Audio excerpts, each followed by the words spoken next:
이사 오셨나 봐요. 네네. 이 동네 엄청 추워가지고 네. 꼭 장작을 꼭 준비하셔야 되는데. 네네, 알겠습니다. 예, 네. 그럼 네. 수고하세요. 네, 올라가세요. 뭐야 이게? 개미야? 젊은이들 겨울 준비는 했을까? 네. 저번에 내가 이 장작 준비하려고 했는데 이번에 장작이 꼭 필요하거든. 네네. 준비를 해. 겨울 준비해. 장작 준비해야 겨울 할수 있으니까. 네, 잘 준비해. 예. 네. 수고하고. 네, 가세요. 저건 왜 자꾸 와? 몰라? 젊은이. 예. 안녕하세요. 장작 준비했어? 예, 제가 알아서 준비할게요. 이 겨울에는 장작을 꼭 준비해야 된다니까 이 친구. 요즘 젊은 친구들이 말을 참 안 듣는단 말이야. 여기 장작 준비하라고 알았지? 네네네. 어. 왜 자꾸 장작을 말씀하셔? 매서운 추위가 남부지방까지 전국을 강타하면서 부산 앞바다가 얼어붙고 울산은 56년 만에 최저기온을 기록했습니다. 추워. 추워. 여보 밖에 보일러 좀 보고 와봐봐. 너무 추워. 보일러 터졌더라고. 동파됐어. 그러면 장작이라도 좀 사와. 못 나가 지금. 눈 저렇게 와서. 미리미리 준비했어야지. 로켓 배송 혹시 모르니까 시켜볼까? 잠깐만. 배송도 안 된대는데. 여보 안 되겠다. 내가 가서 땔감이라도 주워 올게. 젊은이 어르신 안녕하세요. 어디가? 아니요, 저 땔감 좀 걸어가고 있어요. 많이 춥지? 네, 너무 춥네요. 여기. 저 주시는 거예요? 따뜻하게 잘 떼고. 네, 감사합니다. 너무 감사합니다.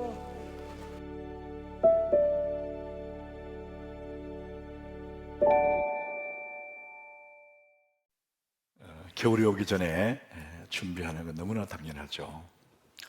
여러분, 우리 인생에도 겨울이 옵니다.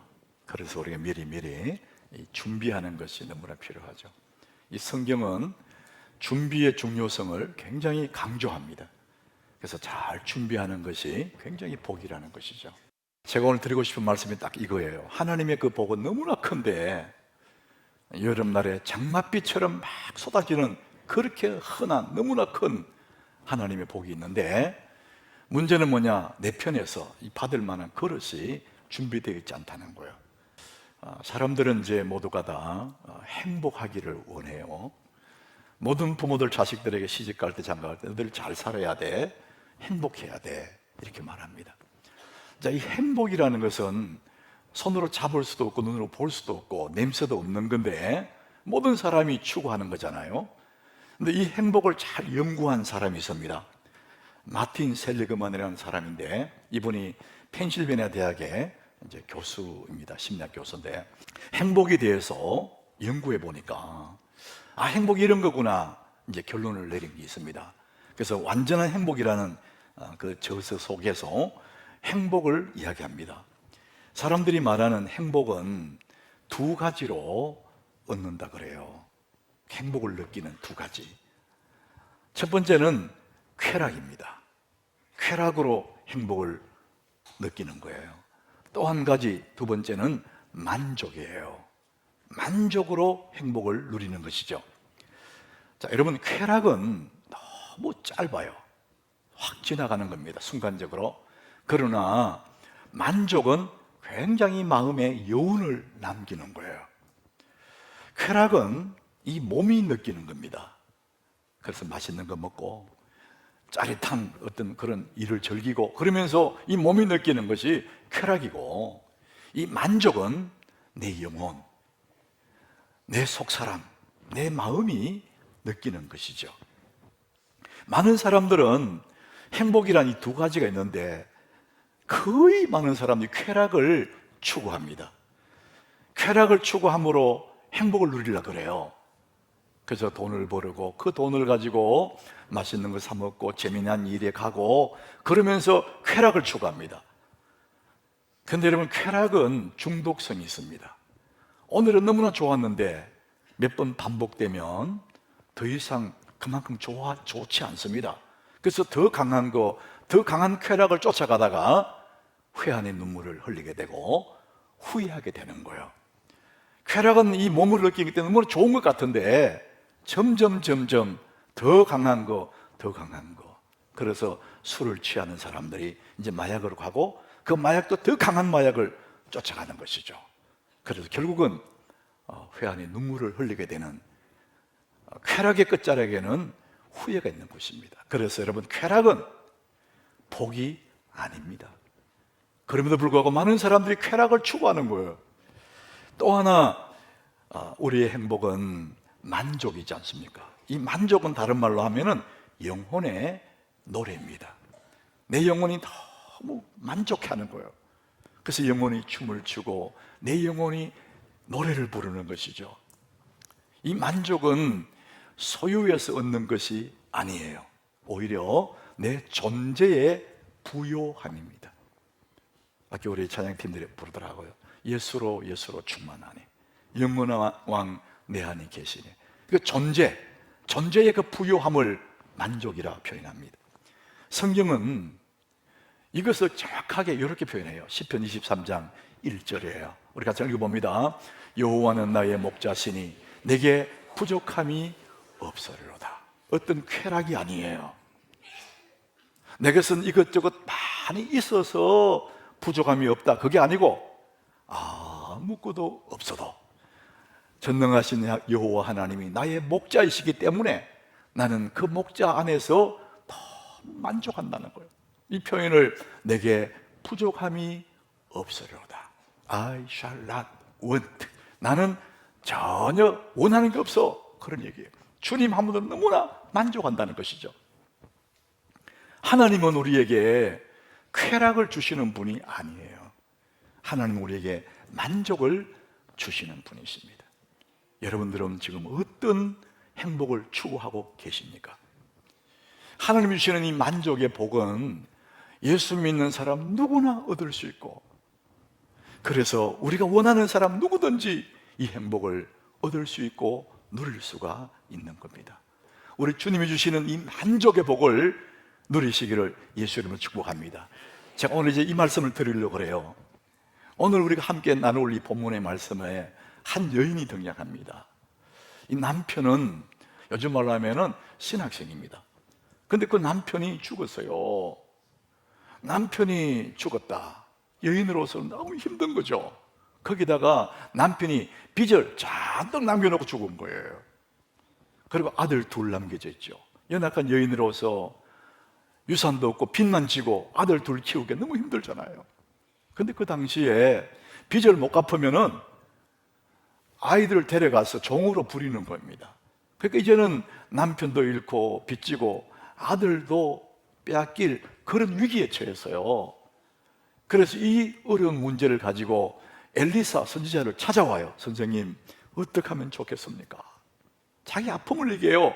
그런데 선지자가 말하죠. 너희 집에 있는 게 뭐냐? 우리 집에 기름 한 그릇, 기름 한 병밖에 없어요. 그래요. 아, 그래? 그러면 됐어. 그러면서 선지자가 말합니다. 오늘 3절이에요. 우리 3절을 같이 한번 읽어보겠습니다. 이르되 너는 밖에 나가서 모든 이웃에게 그릇을 빌리라. 빈 그릇을 빌리되 조금 빌리지 말고. 자, 네 그릇을 빌려라, 그릇. 그리고 조금 빌려고 많이 빌려라. 영문도 모르고 이 여인은 아이들과 함께 가서 막 그릇을 빌렸어요. 그릇 좀 빌려주세요. 그릇 빌려주세요. 그릇 다 빌려와서 그 다음에 방에 들어가서 그 빈 그릇에다가 자기 집에 있는 기름병을 가지고 부으라 그래요. 한 병밖에 없는 기름인데 한 그릇 참 없어져야 되잖아요. 근데 한 병 다 붓고 한 그릇 다 차고 난 뒤에 그릇 빼고 다음 그릇 또 부은 또 차고 계속 차는 거예요. 너무나 신비로운 일이 이제 벌어집니다. 기름이 떨어지지 않는 거예요. 계속 찬단 말이에요. 그런데 이었고 기름이 더 이상 안 나오고 멈추는 때가 있습니다. 그게 언제냐? 6절입니다. 언제 기름이 멈췄느냐? 그릇에 다 찬지라. 빌려온 그릇 다 찼어요. 여인이 말해 아들에게 다른 그릇 가져와라. 엄마, 다른 그릇이 없어요. 다른 그릇이 없나이다 하니 기름이 곧 그쳤더라. 기름 담을 그릇이 없을 때에 기름이 멈췄다, 이런 얘기를 합니다. 하나님의 복이 이런 겁니다. 여인이 빌려온 그릇이 몇 개인지는 모르지만 10개면 10개 다 차고 30개면 30개 다 차지만은 그릇이 없을 때에 멈췄어요. 하나님은 그런 만큼 채우시는 분이에요. 자, 하나님의 복은 그런 만큼 채워집니다. 오늘 이 본문 우리가 알려주는 것이 그겁니다. 그런 많이 빌리라 그랬거든요. 하나님의 은혜는 너무나 큰데 그 은혜는 그런 만큼만 채워주신다는 거예요. 여러분들이 하나님의 은혜가 없어서가 아니에요. 하나님 복이 없어서가 아니면 내가 받을 그릇이 없는 거예요. 하나님은 그런 만큼 채우십니다. 이 말씀을 잘 들으시면 여러분 자신들을 돌아보게 되고 내가 왜 하나님의 복을 누리지 못하는지를 알게 될 거예요. 하나님은 그런 만큼만 채우십니다. 시편 81장 10절에 이런 말씀이 있어요. 나는 너를 애굽 땅에 인도해낸 여호와 네 하나님이다. 전능한 하나님이라는 거예요. 그러니까 너는 입을 크게 열어라. 내가 채우리라. 채우시는 분은 하나님이고 그릇을 준비해서 입을 여는 것은 우리 몫이라는 겁니다. 그래서 너는 입을 크게 열어. 내가 채우리라. 이게 하나님의 말씀이에요. 사랑하는 여러분, 저는 우리 하나님교회 성도들이요, 믿음의 그릇, 복받을 그릇을 크게 준비했으면 싶어요. 그 그릇이 큰 만큼 다 채워지기 때문에 하나님의 문제가 아니고 내 그릇 문제라는 것을 인식을 해야 돼요. 자, 그러면은 오늘 그릇을 빌려라, 그릇을 준비하라 그랬는데 우리가 준비할 그릇은 어떤 그릇일까요? 제가 연말 성부 영신 예배 또 지난 주일 계속해서 여러분이 하나님의 받을 그릇을 얘기했습니다. 그게 뭐냐? 계획입니다. 계획을 세워야 하나님 복을 주실 거 아니에요. 내가 네게 무엇하여 주기를 원하느냐? 네가 무엇을 원하느냐? 내가 네게 뭘 줄까? 그때마다 하나님 우리에게 우리의 소원을 물으시는 것이고 우리의 계획을 물으시는 거예요. 시편 20장 4절에 그 말씀이 있습니다. 너 마음의 소원대로 허락하시고 네 모든 계획을 이루어 주시기를 원하노라. 하나님 주시고 싶은데 너 뭘 원하니? 내 마음의 소원, 그 소원대로 하나님이 허락하시고 내 마음의 소원이 있다면 그 소원을 구체적으로 계획을 세우는 거예요. 하나님은 그 모든 계획을 이루어 주시기를 원하시는 것입니다. 아무것도 없어요. 그럼 아무것도 없는 거예요. 우리가 준비할 그릇은 계획을 세우는 거예요. 내 마음의 소원을, 막연한 소원을 버려두지 말고 구체적으로 계획을 세우는 것입니다. 뉴욕 대학의 캐롤라인 애덤스 밀러라는 사람이 사람들이 계획을 세워서 얼마나 달성을 하는지, 성취하는지 그 부분을 연구했답니다. 해마다 새해가 되면 사람들이 계획을 세우잖아요. 연초에 연말에 계획을 세운 사람, 그 계획을 세운 사람들이 6개월 후에 얼마나 달성하는가? 자기 계획에 달성하는 확률 46%라 그래요. 그런데 아무 계획이 없어, 작년처럼 되는 대로 살아, 그러면은 나름대로 성공할 확률은 4%라 그럽니다. 거의 미미한 거예요. 계획을 세우면은 반 정도는 그게 올라갈 수 있는데 계획 없는 사람은 거의 미미하게 아무것도 도달할 수가 없다는 것입니다. 여러분은 하나님께 복을 받을 그릇이 있습니까? 이 한 해 동안 어떤 계획을 세우고 계십니까? 여러분, 우리 모두가 이 한 해 동안 나름대로 계획을 세우셔야 돼요. 그래야만 하나님 복을 줄 수 있습니다. 자, 오늘 제가 드리고 싶은 게 또 하나가 있는데, 그러면은 하나님이 내게 축복의 그릇을 준비하라는데 주님 주실 축복이 뭐냐 이거예요. 뭘 주시겠다는 겁니까? 우리 한국 사람들이 이 좁은 땅에 살다 보니까 평생 소원이 내 집 갖는 거, 내 집. 그 땅 넓은 땅 차지하는 거, 이게 한국 사람들이 너무 좋아하는 거거든요. 제가 미국의 이민자로서 저도 11년 정도 살았는데, 그래서 목회하다 보니까 우리 한국 사람 이민자들의 마음을 잘 알게 되었어요. 이 좁은 땅에 살다가 넓은 땅, 미국 이민 오면 제일 먼저 부러운 게 그 넓은 땅이 부러워요. 얼마나 펼쳐져 있는 땅들이. 그 땅도 너무나 싸. 하남 있는 땅 한 평만 팔면은 그게 1000평을 사, 1000평. 땅 갖고 싶거든, 이민 가서 이민. 그 사람들이 그거 보고 눈이 뒤집어지는 거예요. 좁은 땅에 살다가 그 광활한 땅을 보니까 너무 욕심이 나는 거예요. 그래서 한국 사람들이 내 집, 내 집, 내 땅, 내 땅 이러는데 빚을 내가지고 은행 융자를 얻어가지고 30융자 해주니까 집을 사요. 그 집은 우리나라는 좀 아파트지만 하우스, 정말 잔디가 쫙 깔려있는 그림 같은 집이에요. 뒷다리에 수영장이 쫙 수영장이 깔려있는 그런 집. 은행에 빚 내가지고 수영장 깔린 집을 샀으니까 은행 빚 갚아야 되잖아요. 그러니까 이 두 부부는 열심히 일을 해야 돼. 하루 종일 돈 벌어야 돼. 저녁에 오면 피곤하게 자야 돼. 수영장에 한번 못 나가. 맨날 돈 벌어가지고. 그 집은 그 큰 집을 누가 맡게 돼, 돌볼 사람 맡게 되니까 멕시코 아줌마한테 맡겨. 거의 캘리포니아 멕시코 아줌마도 일하거든요. 주인은 돈 벌러 갔어. 멕시코 아줌마는 집에 할 일이 뭐가 있겠어요? 대충 해놓고 비키니 쫙 입고 뒤에 넓으면 수영장에 탁 수영 쫙 하고 빗지 파라솔 밑에 탁 누워 있는 거예요. 응? 캘리포니아 회사 아래 딱 누가 햇빛을 들이고 있어요. 누가 주인이요? 주인은 쪽으로 돈 벌러 갔어. 이게 뭐가 복입니까? 그래서 우리는 자꾸 내 집, 내 집, 내 집, 내 땅, 내 땅. 전도서 6장 2절에 보면 이런 말씀이 나와요. 어떤 사람은, 예를 든 거죠. 어떤 사람은 그의 영혼이 바라는 모든 소원을 부족함이 없이 재물도 받고 부유도 받고 종기를 다 받았대. 다 받았어요. 그런데 하나님께서 그가 그것을 누리도록 허락하지 아니하셨으므로 다른 사람이 누린대요. 꼭 이런 경우야. 받았어.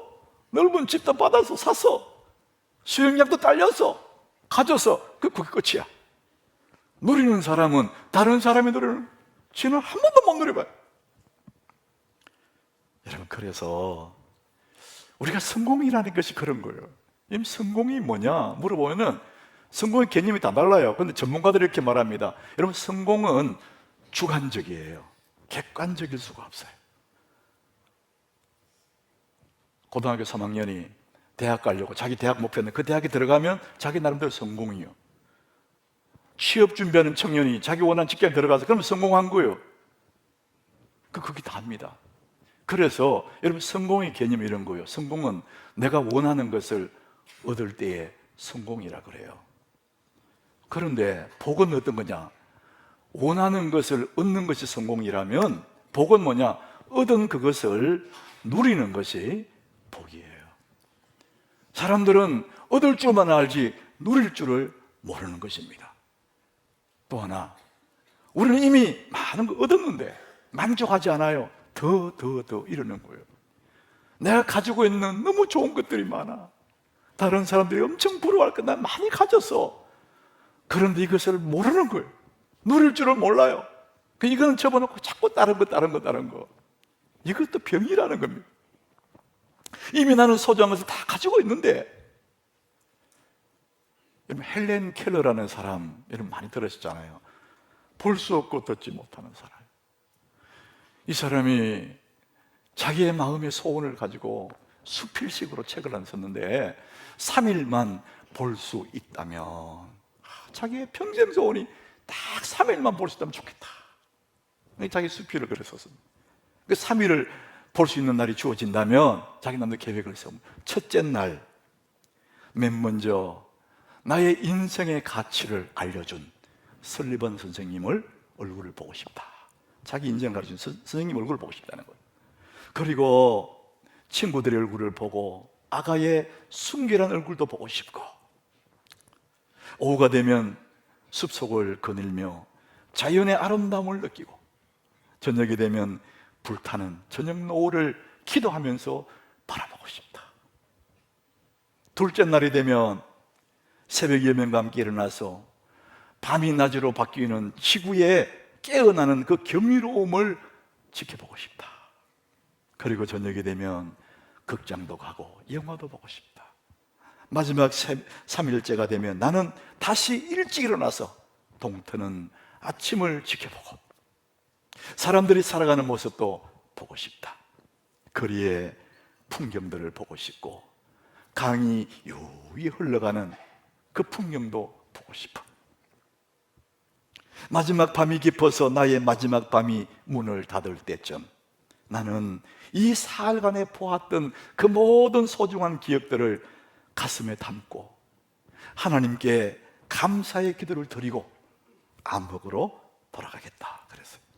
이 헬렌 켈러의 그 마음의 소원은 재물을 소유하는 것도 아니고 명성을 얻는 것도 아니고 단지 아름다운 세상 한번 보고 싶다는 거예요. 아침에 떠오르는 그 태양을 보고 싶고 저녁에 지는 노을을 보고 싶고 밤하늘에 빛나는 별을 한번 보고 싶다. 이게 그의 소원이에요. 그것도 3일 만이라도 보고 싶다면 여러분 우리는 매일 봅니다. 매일매일 그가 그렇게 보고 싶어 했던 아침 햇살을 보고 저녁 노을도 보고 밤하늘의 별들을 날마다 보면서도 우리는 행복을 누릴 줄을 모르는 거예요. 이거는 다 제쳐놓고 자꾸 다른 거 얘기하잖아요.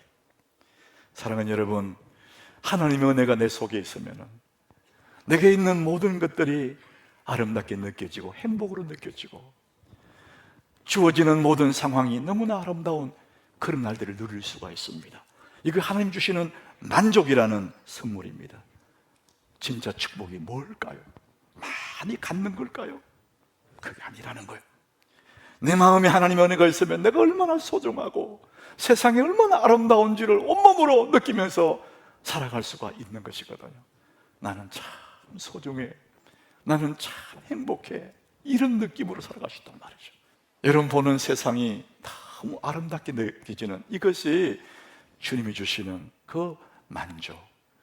더 이상 없어도 괜찮고 주님이 나의 목자니까 나는 부족함이 없어, 나는 늘 만족해, 그런 얘기죠.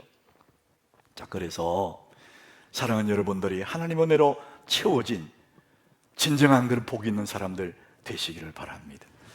자, 오늘 이 여인이 이제 오늘 7절 한번 7절에 보면 하나님이 사람에게 이제 엄청난 기름이 얻었습니다. 그릇에 기름이 꽉 찼습니다. 그랬더니 그래, 그 기름 팔아서 빚을 갚아라, 남는 것으로 너와 두 아들이 생활해라, 이렇게 말을 해요. 여러분 이 말씀 한번 생각해 보세요. 엄청난 것을 빚을 다 갚았어요. 이제 남는 것으로 자녀와 함께 살아가라 그래요. 그런데 2달 1년쯤 지나면은 그것도 다 떨어지겠죠. 받은 그게 다 사라질 거예요. 그럼 어떡할 거냐고. 우리는 내가 삶의 여정 속에 내가 어떤 소유한 것들, 어떤 물질들, 이것으로 살아가는 끝이 없어요. 정말 더 좋은 것이 뭐냐면은 이런 그릇들을 만드는 것이 아니고 내가 복 있는 사람이 되는 거예요. 다른 말로 하면 내가 축복의 그릇이 되는 것입니다.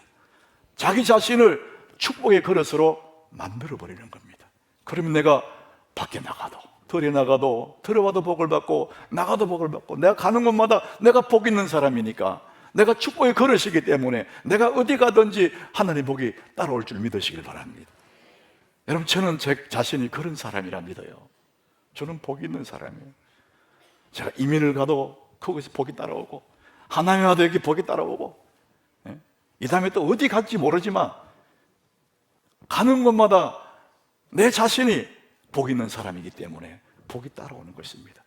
여러분이 복 있는 자가 되시길 바랍니다. 자기 자신을 축복의 그릇으로 만드셔야 되는 거예요. 이렇게 말하면은 내가 어떻게 축복의 그릇이 되냐 이럴 거예요. 여러분, 불가능한 것은 그냥 하라는 법이 없습니다.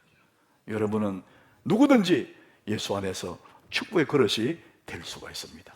복 있는 자가 될 수 있다는 것이죠. 자, 그러면은 우리가 사는 이 시대에 경쟁 사회잖아요. 이런 사회 속에서 내가 어떤 사람이 되어야 복 있는 자로 살아갈 수 있을까? 이 세상 어떻게 경쟁해서 내가 복 있는 사람이 될 수 있을까? 그거는 우리는 알 수가 없잖아요. 근데 예수님이 말씀하세요. 예수님 방법이 있어요. 마태복음 10장 16절입니다. 예수님이 지금 제자들을 세상에 보내시면서 하시는 말씀이에요. 내가 너희를 보냄이 양을 이리 가운데로 보낸 것 같대요. 양이 이리 가운데 가면 어떻게 다 잡아먹히잖아요. 그러니까 그들이 사는 세상, 지금 우리가 사는 이 세상이 뭐냐? 이의가 득실되는, 강자가 약자를 잡아먹는 그런 사회에 우리가 살고 있다는 거예요. 예수님 표현이 양을 이리 가운데 보낸 것 같다. 약육 강칙의 원리가 작동하는 그것이 이 세상이라는 거예요. 여러분, 양이 이리 가운데 가면 다 잡아먹히죠. 여러분, 오늘 예배를 마치고 이제 여러분 가정으로 돌아가고 내일 직장에 출근하고 일하러 가면 그 세상이 뭐냐? 우리는 양인데 강자가 약자를 잡아먹는 그런 세상이라는 거예요. 자, 그러면 다 잡아먹히면 어떻게 하냐?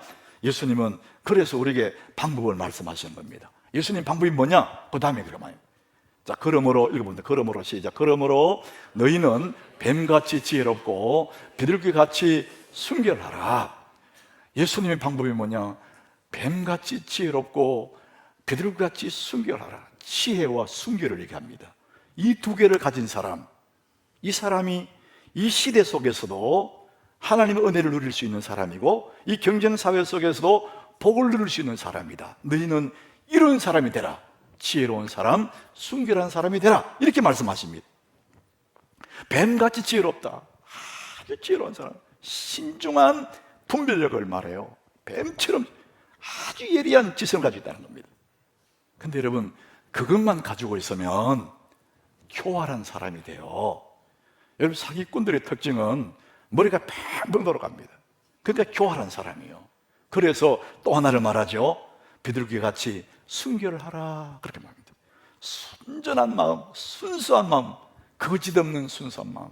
그런데 또 이 순수한 마음만 가지고 있으면 바보처럼 보여요.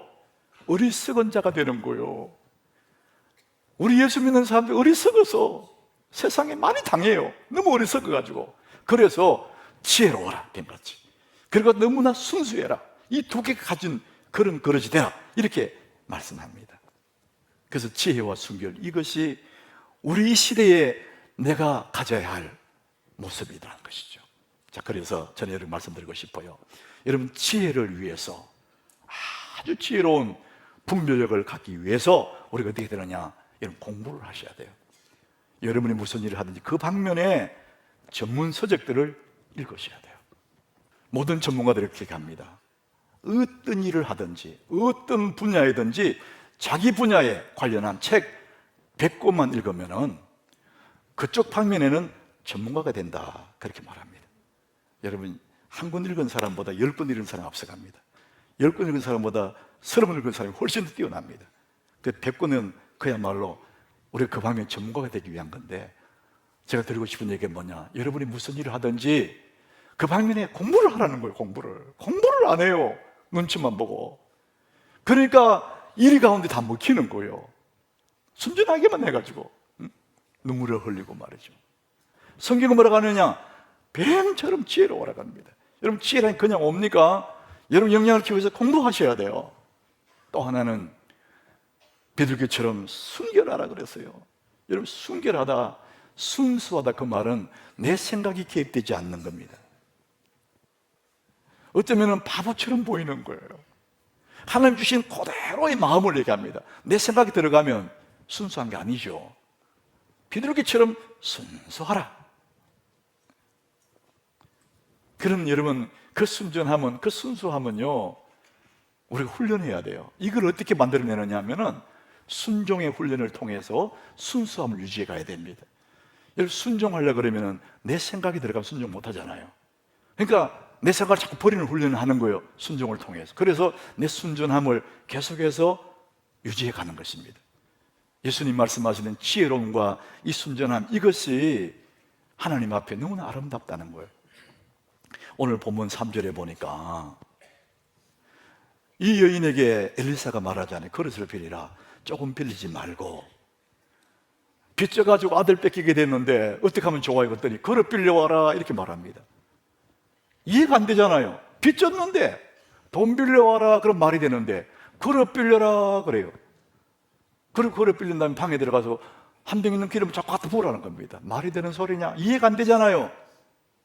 이해 안 된다고 그릇 안 빌리고, 이해 안 된다고 기름을 안 부으면은 그 모든 그렇게 꽉꽉 찬 그 하나님의 기적을, 그 은혜를 경험할 수가 없는 거죠. 이 여인이 만약에 똑똑하게만 했다면 순종 못했을 거예요.